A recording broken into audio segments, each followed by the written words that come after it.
Bismillahirrahmanirrahim. Ya, Assalamualaikum warahmatullahi wabarakatuh. Bismillahirrahmanirrahim. Alhamdulillahi rabbil alamin. Asyhadu an la ilaha illallah wahdahu la syarikalah wa asyhadu anna Muhammadan abduhu wa rasuluhu la nabiyya ba'dah. Allahumma shalli wa sallim wa barik ala Muhammad wa ala alihi wa ashabihi wa man tabi'ahum bi ihsanin ila yaumiddin. Rabbi shrah li sadri wa yassir li amri wahlul 'uqdatam min lisani yafqahu qawli. Amin ya rabbal alamin. Jamaah Masjid Al-Badar yang dirahmati Allah, kita bersyukur kepada Allah pagi ini kita diberi kesehatan untuk bisa hadir di masjid yang kita cintai ini. Mudah-mudahan semua langkah kita ini mendapat ridha dari Allah Subhanahu wa taala. Amin ya rabbal alamin. Salawat dan salam kita sampaikan untuk junjungan besar Nabi Muhammad sallallahu alaihi wasallam. Jamaah yang dirahmati Allah, kita sampai di masjid ini kehendak Allah apa kehendak jenengan? Apa? Kehendak jenengan apa kehendak Allah? Kehendak kita. Ya. Atas izin Allah. Kok tahu kalau kita ini diizinkan oleh Allah?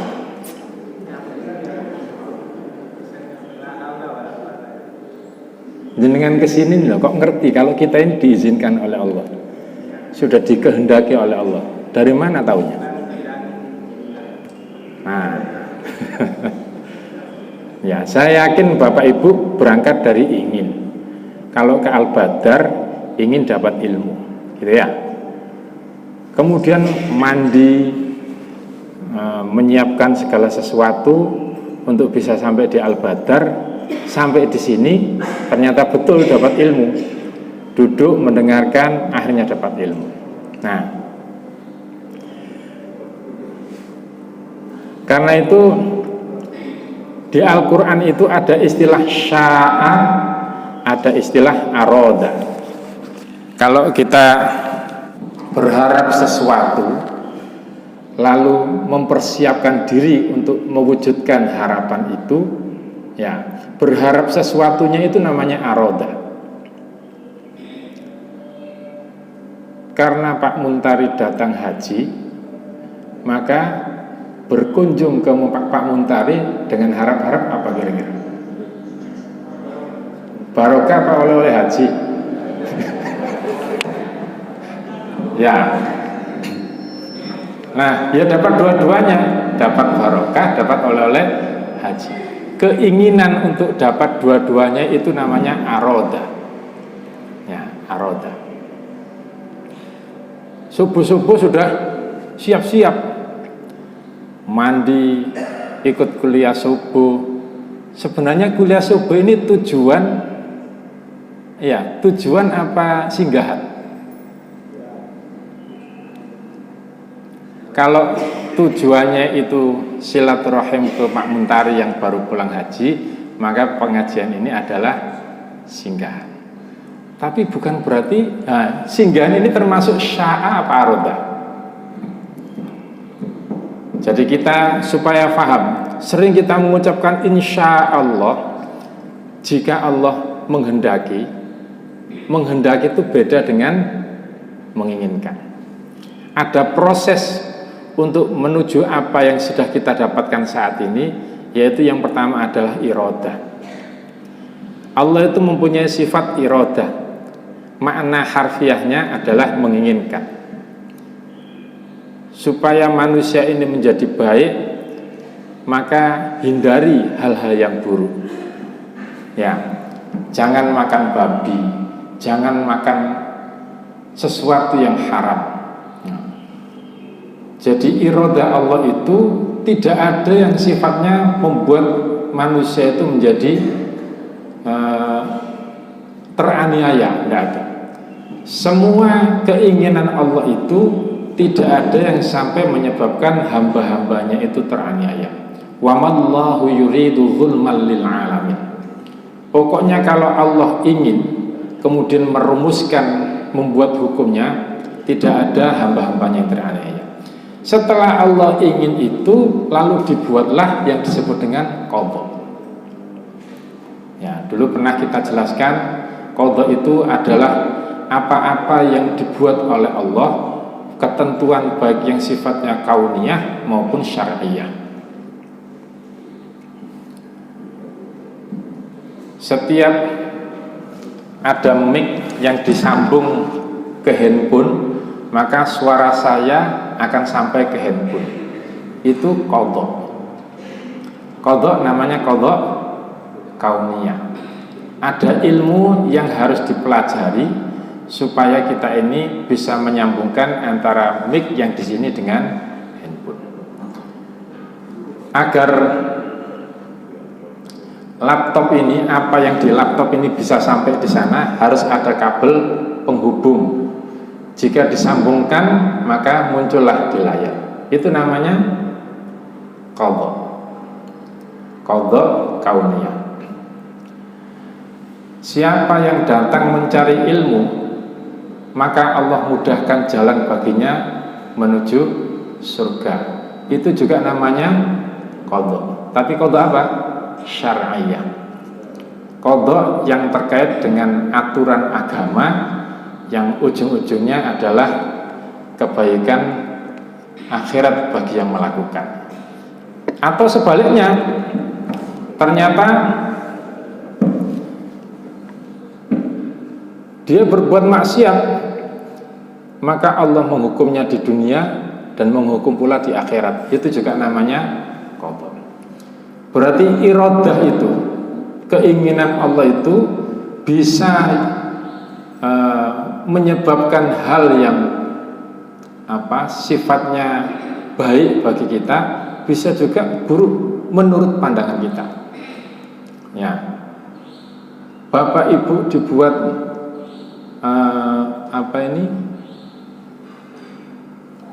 tidak mati-mati, ya, karena pakai jimat, nelongso waktu sakaratul maut, itu enak apa enggak? Nggak enak kan ya? Apakah itu iradah Allah?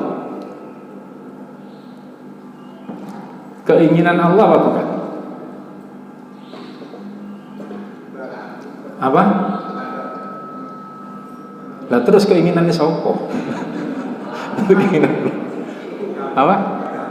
Dampak. Lah ya, yang membuat dampak itu siapa? Sistem yang buat siapa? Allah. Jadi iradah Allah itu tidak selalu ujung-ujungnya enak, enggak. Kita dibuatkan sistem yang sebenarnya ujung-ujungnya tidak enak itu inginnya Allah supaya kamu tidak milih yang itu. Ya, tapi sistem itu tetap dibuat oleh Allah dalam bentuk qadha. Kalau kamu mencuri, maka akan dipotong tanganmu. Ya, dipotong tangan itu enak apa enggak? Enggak enak. Kenapa Allah menginginkan membuat aturan itu, membuat qadha seperti itu supaya kamu tidak nyuri? Ya. Jadi iradah Allah itu tidak selalu, keinginan Allah tidak selalu memuat hal-hal yang enak-enak. Yang tidak enak itu dibuat oleh Allah dalam bentuk qadha supaya manusia itu hidupnya enak. Jadi tujuannya adalah supaya enak. Kalau kita ini dilarang berkata-kata yang menyakitkan hati orang lain, cangkem-cangku dewe lapor diatur gitu ya, supaya tujuannya adalah semuanya hidup bermasyarakat itu enak. Nah, itu namanya keinginan untuk hidup enak yang dibuat oleh Allah itu dengan menunjukkan mana yang tidak enak, mana yang enak. Lalu dibuatlah qadha. Ya.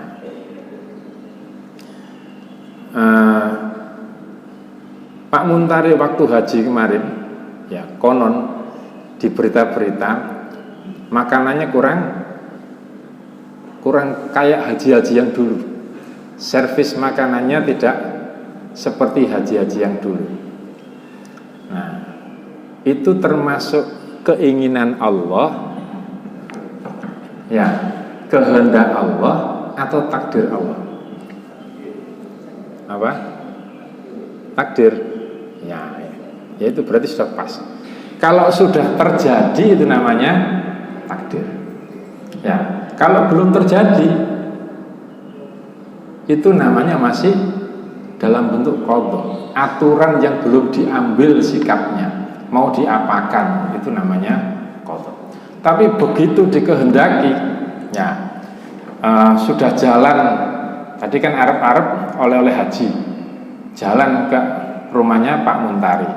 Nah, kehendak untuk mendapatkan apa yang diinginkan, ya, kehendak untuk mendapatkan apa yang diinginkan itu harus menjalankan proses hukum yang berlaku, yaitu jalan menuju rumahnya Pak Muntari, bertamu, lalu keluarlah oleh haji. Itu qadha.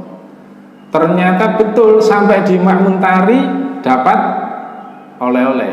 Ketika dapat oleh-oleh itu namanya takdir. Paham Bu ya? Ya. Ya. Jadi takdir itu sesuatu yang sudah terjadi, yang diawali oleh ikhtiar untuk mendapatkan keinginan, ya, usaha untuk menuju kepada takdir itu namanya masyiah. Masyiah. Nah, sifat dari keinginan Allah itu diantaranya adalah Allah tidak pernah menginginkan yang sulit. Allah itu selalu menginginkan yang mudah bagi manusia. Ya, ini sifat dasar keinginan Allah. Allah sebelum membuat ketentuan itu dari sekian banyak qadha, maka ada banyak pilihan yang diberikan kepada manusia yang sifatnya itu memudahkan bagi manusia, bukan menyulitkan. Yang kedua, sifatnya tidak mungkin Allah membuat sesuatu yang menganiaya hamba-hambanya. Jadi semua peraturan Allah itu selalu membuat manusia itu hidup enak, dan kehidupan enak itu adalah keinginan Allah. Ya, keinginan Allah. Jadi tidak ada keinginan Allah yang jelek. Hanya untuk menunjuk supaya tidak terjerumus kepada yang jelek, Allah menunjukkan ini loh yang jelek, ini loh yang jelek, ini loh yang jelek. Itu namanya qadha. Ya. Nah, bagaimana kalau antara kehendak Allah tidak sama dengan kehendak kita? Kira-kira yang menang yang mana? Bapak Ibu punya keinginan, Allah punya kehendak. Kira-kira yang akan terjadi itu kehendak Allah apa keinginan kita? Kehendak Allah. Berarti perlu tidak punya keinginan? Percuma keingin kalau ternyata tidak dikehendaki oleh Allah. Percuma duwe karep adik ternyata tidak dikarepi Allah.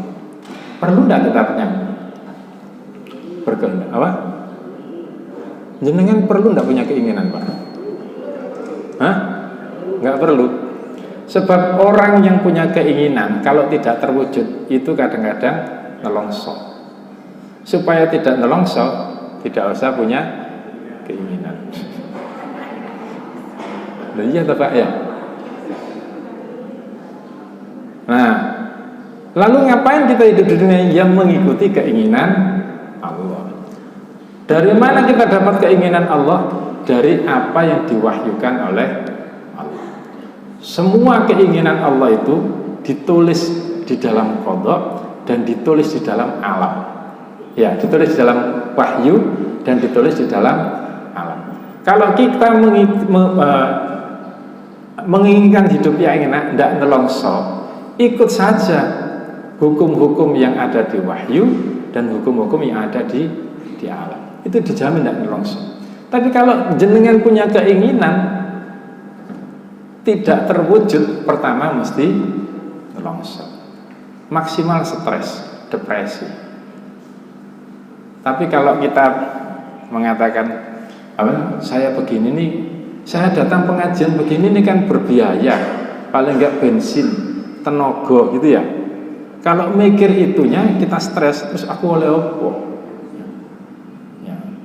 Tapi bagi yang biasa kesini minimal oleh kopi Arab, teko Pak Mentari kan gitu ya. Nah, kalau kita ini kemudian mengetahui bahwa kalau memproses keinginan Allah itu lewat wahyu dan lewat hukum alam, ketika kita tidak mendapatkan keinginan itu, kita tidak sampai nelongso. Berarti manusia itu perlu berkeinginan apa tidak? Gak kuatin nelongso, Bu. Nggak pas kadung kepingin gak kelakon, ya. Enak mana sih nelongso apa enggak? Enggak, supaya enggak berarti tidak usah keinginan. Ya. Nah, ternyata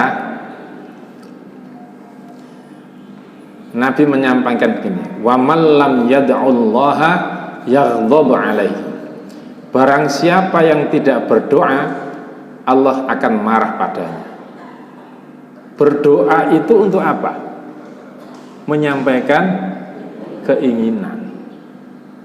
Berarti boleh sebenarnya kita ingin, tapi kalau ingin itu harus minta kepada Allah. Ngapain kok minta kepada Allah? Kalau minta itu kan tergantung yang dimintai. Diberi alhamdulillah, tidak diberi alhamdulillah. Karena kita ini tujuannya adalah kepada Allah, tidak mungkin Allah tadi itu berkeinginan yang jelek ya. Pasti akan berkeinginan yang baik. Kita tidak sampai nelongso, minta kepada Allah, ya Allah, ternyata nggak sesuai, kita langsung berhusnudzon, Allah tidak mungkin akan memberi yang menelongsokan diri kita. Kita tidak jadi nelongso. Tapi kalau keinginan itu dari diri kita tanpa melibatkan Allah, begitu gagal pasti nelongso. Apalagi kemudian dijamin, wa qala rabbukum ud'uni astajib lakum. Ya, mintalah kamu kepadaku, sampaikan keinginanmu kepadaku, niscaya aku jawab untukmu. Ya, ini garansi Allah ini. Siapa yang berdoa, siapa yang menyampaikan keinginan, pasti dijawab oleh Allah. Innal ladzina yastakbiruna an ibadati sayadkhuluna jahannama dakhirin. Tapi siapa yang menyombongkan diri, wis gak njaluk gak apa-apa, wong aku ya iso, gitu ya, maka dia akan dimasukkan ke dalam neraka jahanam. Ternyata menyampaikan keinginan kepada Allah itu sesuatu yang menjadi wajib kalau di sini. Gak terus rumangsa iso, ya. Rumangsa pasti mendapatkan hanya dengan usahanya sendiri. Siapa yang begitu, maka dia akan dimasukkan ke neraka jahanam dalam keadaan hina dina. Bapak Ibu pernah dengar cerita tentang Nabi Sulaiman? Nabi Sulaiman itu istrinya berapa, Bu? Berapa? Berapa? Kenapa kok saya tanya ibu-ibu? Kalau tahu angkanya tersinggung ibu-ibu. Ya. Kalau menurut hadis ini, Nabi Sulaiman itu istrinya 60. Oke. Di hadis yang lain, di riwayat yang lain ada yang mengatakan 100. Bahkan ada yang menyebutkan 1000. 1000. Ya. Nah itu dulu. Jadi kalau Nabi Muhammad itu pada saat diutus menjadi Rasul terus diturunkan jadi 4, itu bukan banyak, karena sebelumnya itu angkanya fantastis. Kalau tidak 60 ya 100 ya 1000. Jadi 4 itu lumayan, Bu. Ya. Jangan dikira kok Islam itu kakean, enggak. 4 itu termasuk yang sedikit dibandingkan yang dulu-dulu. Ya, Nabi Sulaiman itu karena istrinya banyak. Ya, nah ini kalau di sini disebutkan kana li Sulaimana situna imra'atan. Ya, Nabi Sulaiman itu memiliki situn 60 istri. Faqala la atufanna alaihinnal lailata fatahmilu kullu wahidatin minhun. Ya, Nabi Sulaiman itu berniat akan menyetubuhi mereka semua giliran dari 60 istri itu. Ya, lalu berharap, berkeinginan setiap istri itu nanti hamil, memiliki anak yang laki-laki yang pandai berkuda, berperang di jalan Allah. Nah, ternyata keinginan dan kehendak Nabi Sulaiman dilakukan. Ternyata apa yang diberikan Allah? Falam tahmil minhunna illa wahidah. Tidak ada satupun dari sebanyak istri itu yang hamil kecuali satu orang. Fawaladat nisfa insan, dan itu pun cacat. Buru-buru jadi tentara. Ya, dari sekian banyak istri itu ternyata yang hamil hanya satu, Bu. Tahu sebabnya apa? Sebabnya karena Nabi Sulaiman merasa dirinya mampu untuk melakukan itu, lupa mengucapkan insya Allah. Hanya gara-gara lupa mengucapkan insya Allah, lalu Allah hanya memberikan satu anak, dan itu pun cacat. Maka Nabiullah Muhammad SAW melanjutkan ceritanya itu tentang Nabi Sulaiman. Lau kana staghna lawaladat kullu wahidatin. Andaikan Nabi Sulaiman itu tidak lupa mengucapkan insya Allah, maka seluruh istrinya akan bisa melahirkan anak-anak yang gagah, farisan yuqatilu fi sabilillah, yang bisa berkuda, yang bisa berperang di jalan Allah. Hanya gara-gara lupa mengucapkan insya Allah. Berarti insya Allah itu bukan sekedar ngakoni bahwa apa yang akan kita dapatkan ini kalau tidak karena kehendak Allah tidak akan terjadi. Insya Allah itu juga termasuk bagian doa agar apa yang kita harapkan diwujudkan oleh Allah. Ya, insya Allah itu tadi kan sudah tahu Pak ya.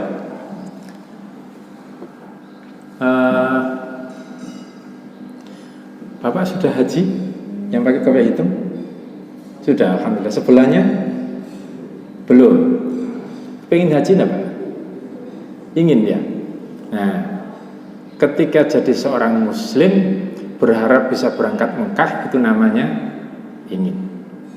Tapi gak nabung, ya, gak ngelakoni opo-opo, ya sebatas ingin. Kalau nabung, daftar Kohat itu sudah namanya berkehendak, namanya sya'a. Kalau masih kepengin tok, itu namanya iradah. Tunjukkan bahwa kita ini benar-benar ingin, maka harus melangkah kepada sya'a. Bentuknya apa? Nabungo, daftaro, meskipun belum berangkat. Ya. Iki saya nabung tok, itu ngenteni antrian, nabung tok, itu namanya sya'a. Lalu kita mengucapkan insya Allah, bukan in aradallah. Muga-muga Allah kepingin aku menggaji, tidak. Tapi insya Allah. Ya, sya'a tadi itu apa? Sudah ada upaya untuk mewujudkan keinginan, itu namanya sya'a.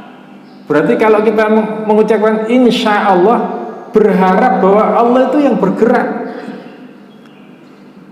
bukan sekedar ingin, tapi Allah sudah bergerak mewujudkan apa yang kita inginkan. Kalau tidak berdoa insya Allah, masih ingin tok, tidak sampai pada proses nabung, tidak berdoa. Nah kalau Allah yang bergerak, belum tentu uang untuk berangkat haji itu hanya dari kita. Bisa jadi dengan cara yang lain Allah memberangkatkan kita untuk naik haji. Tapi kalau tidak, insya Allah hanya mengandalkan diri kita, bisa-bisa seperti Nabi Sulaiman. Apa keliru untuk mendapatkan anak itu harus menyetubuhi istrinya? Keliru enggak? Tidak. Tapi dia lupa ikhtiarnya itu masih butuh Allah. Maka ucapkanlah insya Allah. Siapa tahu kalau Allah sudah memproses, tidak harus melalui jalur nabung tok, tapi Allah menggunakan jalan yang lain. Itu namanya insya Allah. Ya, jadi kalau punya keinginan Bu, jangan lupa untuk mengucapkan insya Allah, supaya biarlah Allah yang mencarikan jalan tercepat untuk mewujudkan keinginan, dan itu adalah doa yang terbaik bagi yang punya keinginan. Karena itu di dalam surat Al-Kahfi, wala taqulanna li syai'in inni fa'ilun dzalika ghada illa ayyasha Allah wadhkur rabbaka idza nasita wa qul asa ayyahdiyani rabbi li aqraba min hadza rasyada. Jangan sekali-kali kamu mengatakan terhadap sesuatu, wis aku tak ngelakoni ini besok, kecuali dengan mengatakan insya Allah. Dan ingatlah kepada Tuhanmu jika kamu lupa, dan katakanlah mudah-mudahan Rabbku akan memberi petunjuk kepada yang lebih dekat kebenarannya daripada ini. Maksudnya apa? Kalau kita mengucapkan insya Allah, mudah-mudahan Allah itu mewujudkannya lebih dekat dari apa yang kita inginkan, gitu ya. Jadi Bapak Ibu, nah bagaimana kalau ternyata kehendak Allah tidak sama dengan kehendak kita? Kita punya keinginan, ternyata ada keinginan Allah yang tertulis di dalam wahyu. Ini pernah terjadi waktu akan perang Badar. Ya, di surat Al-Anfal itu ada yang bawa Quran. Ada yang bawa Quran, Pak? Nah, ya handphone. Surat Al-Anfal ayat 5. Al-Anfal ayat 5. Kama akhrajaka rabbuka min baitika bil haqqi. Nah, itu ada cerita. Coba dibaca artinya aja Pak Mun. Ya. Ya.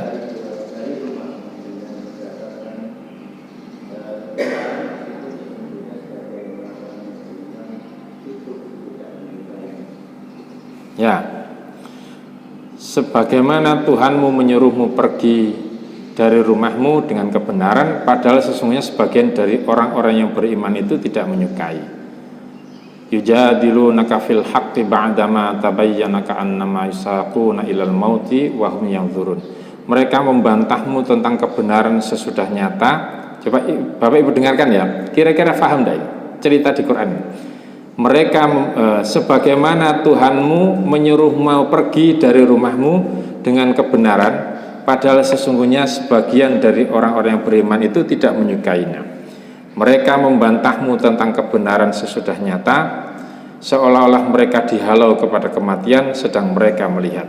Dan ingatlah ketika Allah menjanjikan kepadamu bahwa salah satu dari dua golongan yang kamu hadapi adalah untukmu, sedang kami mengingatkan bahwa yang tidak mempunyai kekuatan senjatalah yang untukmu, dan Allah menghendaki untuk membenarkan yang benar dengan ayat-ayatnya dan memusnahkan orang-orang kafir. Kira-kira dengar gini tak ngerti enggak? Enggak ngerti kan ya? Kalau tidak tahu latar belakang turunnya ayat ini enggak ngerti. Nah, ketika Nabi dan para sahabat hijrah dari Makkah ke Madinah, hartanya itu ditinggal. Ditinggal ini tidak kemudian terus ben dipek sama orang-orang lain, tidak. Hanya ditinggal saja, nanti kalau kembali tetap jadi hartanya. Ternyata oleh Abu Sufyan diambili terus dijual Ya, dijual di Syam. Nah, Abu Sufyan ini pedagang ulung, sampai di Syam laku semua barang-barang orang Islam itu. Sebenarnya barang-barang ini haknya siapa? Hanya orang Islam apa Abu Sufyan? Orang Islam kan ya. Karena tahu bahwa harta orang Islam ini diambil oleh Abu Sufyan kemudian dijual, maka Nabi memerintahkan nanti kalau pulang didang aja, kita ambil hak kita, itu punya kita, gitu ya. Kafilah dagang itu jumlahnya tidak banyak. Namanya saya cuma dodolan, masa perlu tentara. Ya, maka ketika Nabi mengatakan begitu, bocor beritanya ini. Abu Sufyan kemudian ngechat Abu Jahal, hal-hal ini aku harus didang ini. Nah, maka Abu Jahal kemudian mengirimkan 1000 pasukan untuk mau mengawal si Abu Sufyan ini. Kalau jenengan yang jadi orang Islam, ya yang diperintahkan Nabi itu milih perang sama Abu Sufyan apa Abu Jahal? Abu Jahal mendatangkan 1000 ini, Abu Sufyan cuma 10. Untuk dolan ngelapo nggak tentara. Pilih mana? Pasti milih Abu Sufyan. Wis mungkin menang, punya kemungkinan menang. Kalau menang dapat dunia, ya karena habis jualan barang-barang itu. Tapi apa kata Allah? Ya, yujadilunaka fil haqqi ba'dama tabayyana ka'annama yusaquna ilal maut. Ternyata kehendak Allah tidak begitu. Hadapi Abu Jahal. Jadi disuruh untuk perang.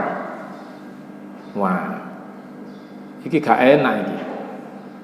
Enak menghadapi yang 10 pasti menang, karena jumlah kita 300. Itulah kemudian di ayat ini dikatakan wa inna fariqam minal mu'minina lakahirun. Sesungguhnya sebagian dari orang-orang mukmin itu gak seneng. Wah, lapo sing ngadepi sing angel, mbok yo ngadepi sing gampang oleh duit kan gitu ya. Lakahirun. Ternyata kehendak Allah tidak begitu. Ya, kehendak Allah, Nabi menyampaikan bahwa kita diperintahkan untuk menghadapi Abu Jahal. Nah, kalau kita ingin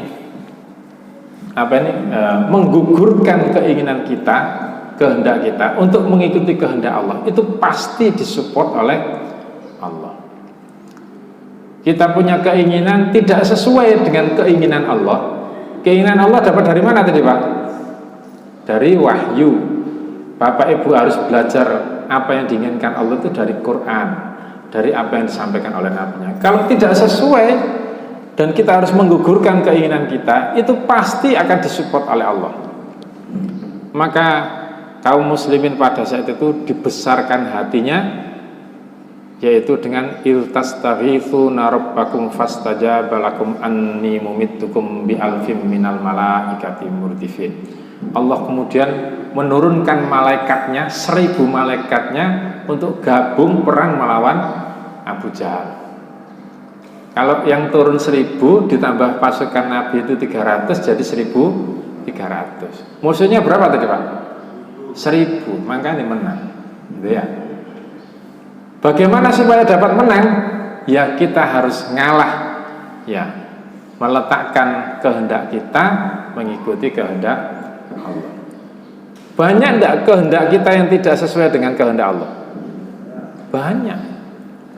Tapi kalau kita meletakkan kehendak kita, keinginan kita mengikuti kehendak Allah, pasti Allah support.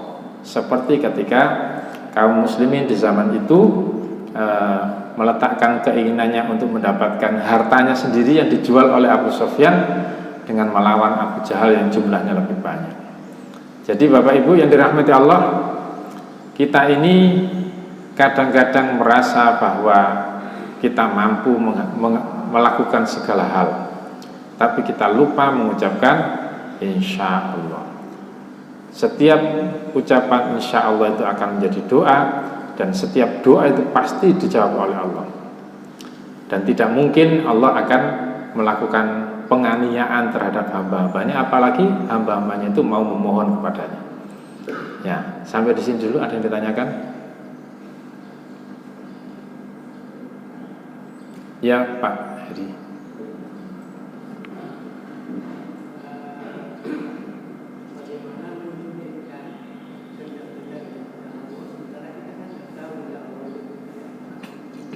Ya, makanya disuruh lihat Quran. Ini boleh tidak oleh Allah? Kalau tidak boleh, jangan dilakukan. Kehendak itu kan muncul dari diri kita ini, kadang-kadang kan tidak pakai lihat Quran. Kalau tidak dilihat Qurannya, atau tidak usah sampai pada Quran dulu. Pak Hari ingin melakukan eksplorasi tambang, gitu ya, di Papua. Kira-kira langkah yang dilakukan pertama kali apa? Melakukan survei, kan gitu ya. Lihat berita, apakah memungkinkan. Nah, langkah-langkah ini itu bagian dari mencari tahu. Orang itu baru tahu bahwa ini benar atau salah jika ada ilmunya. Makanya untuk mengetahui bagaimana kehendak Allah, cari ilmunya. Jika urusannya dunia, ya pelajari ilmu pertambangan. Jika urusannya dengan agama, maka cari di Quran. Itu untuk mengetahui bagaimana kehendak Allah.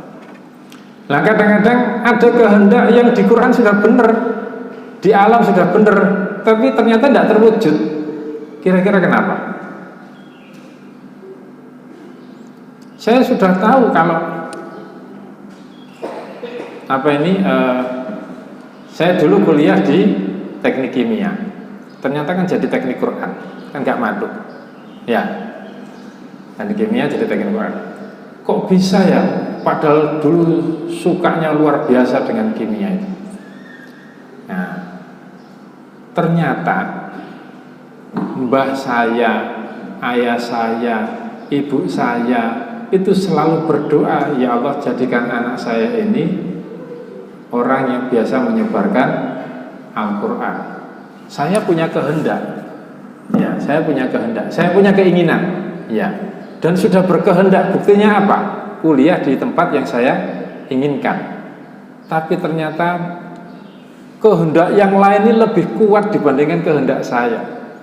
Berarti takdir kita itu, ya, takdir ini tidak 100% wujudnya adalah sesuai dengan kehendak atau keinginan kita. Karena takdir kita itu kadang-kadang masih tergantung dari takdir-takdir orang lain. Pak Hari kepingin punya rumah di dekat masjid. Ternyata jamaah yang lain doakan, muka-muka Pak Hari omahe rada ado teko masjid. Gitu ya. Nah, doa yang lain ini lebih didengar oleh Allah karena lebih dekat dengan Allah.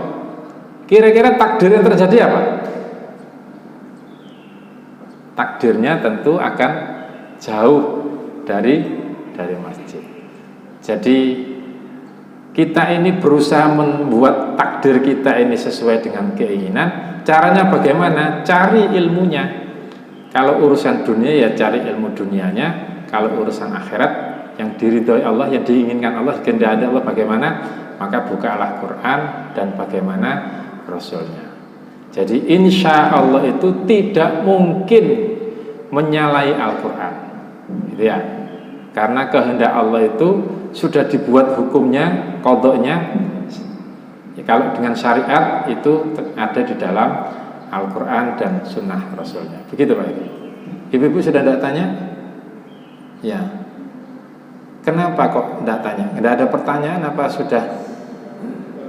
Apa?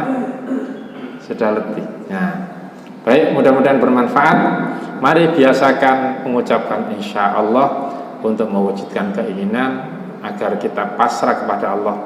Allah lah yang mengatur kehidupan kita supaya kita mendapatkan yang maksimal dari apa yang kita inginkan. Mari kita tutup dengan doa kafaratul majlis. Subhanakallahumma bihamdik asyhadu an la ilaha illa ant, astaghfiruka wa atubu ilaik. Alhamdulillahirabbil alamin. Assalamualaikum warahmatullahi wabarakatuh.